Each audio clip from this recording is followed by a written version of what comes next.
Guattari. On prétend faire de la France une des plus puissantes clés du nouveau capitalisme mondial. Pour cela, il convient de soumettre de gré ou de force l'ensemble des populations vivant de ce pays. Bruno Latour.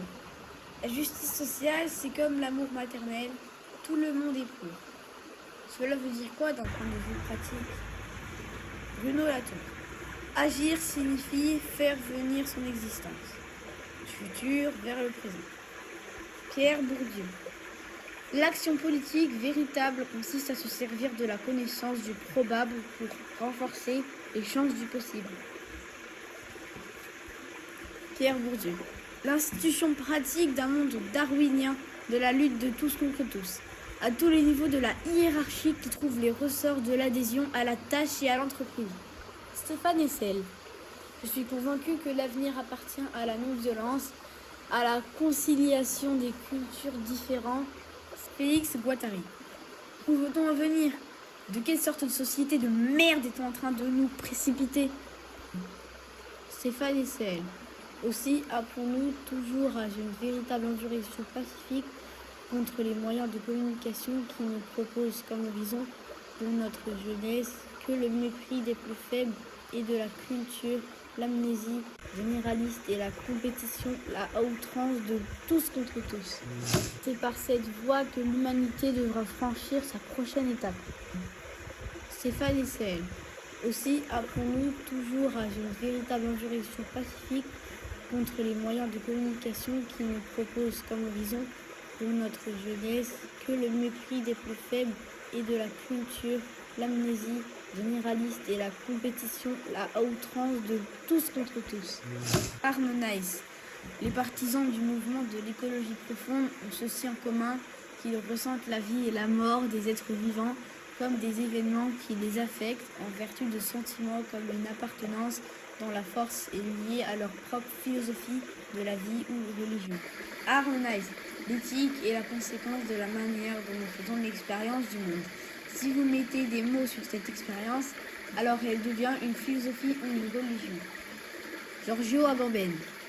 J'appelle dispositif tout ce qui a, d'une manière ou d'une autre, la capacité de capturer, d'orienter, de déterminer, d'intercepter, de modeler, de contrôler et d'assurer les gestes, les conduites, les opinions et les discours des êtres vivants. Giorgio Agamben.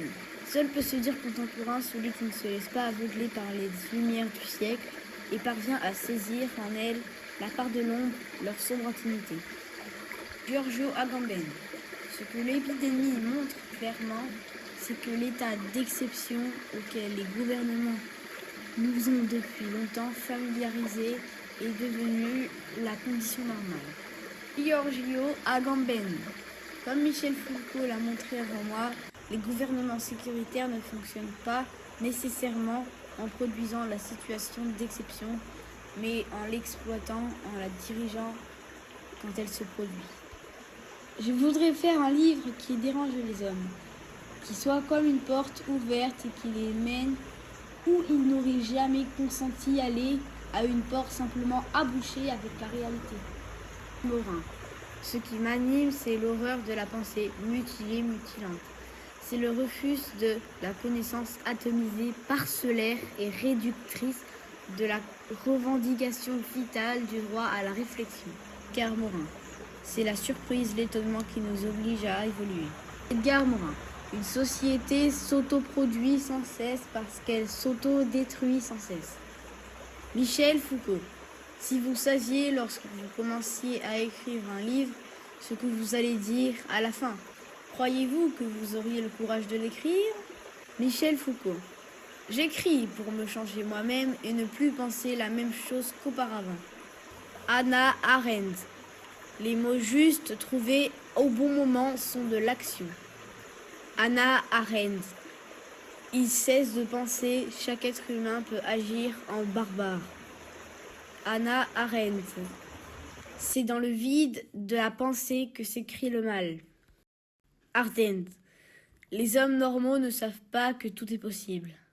Edgar Morin. Ce n'est pas seulement notre ignorance, c'est notre connaissance qui nous aveugle. Citons.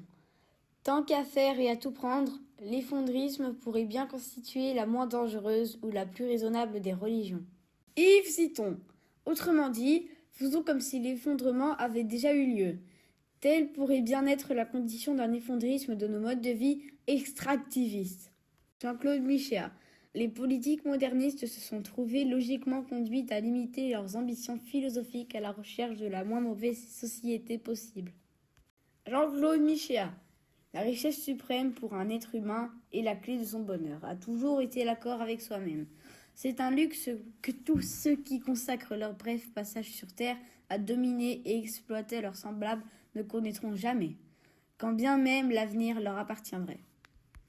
Jean-Claude Michéa, en assignant à toute activité humaine un objectif unique, la thune, un modèle unique, la transaction violente ou business, est un modèle anthropologique unique, être un vrai chacal.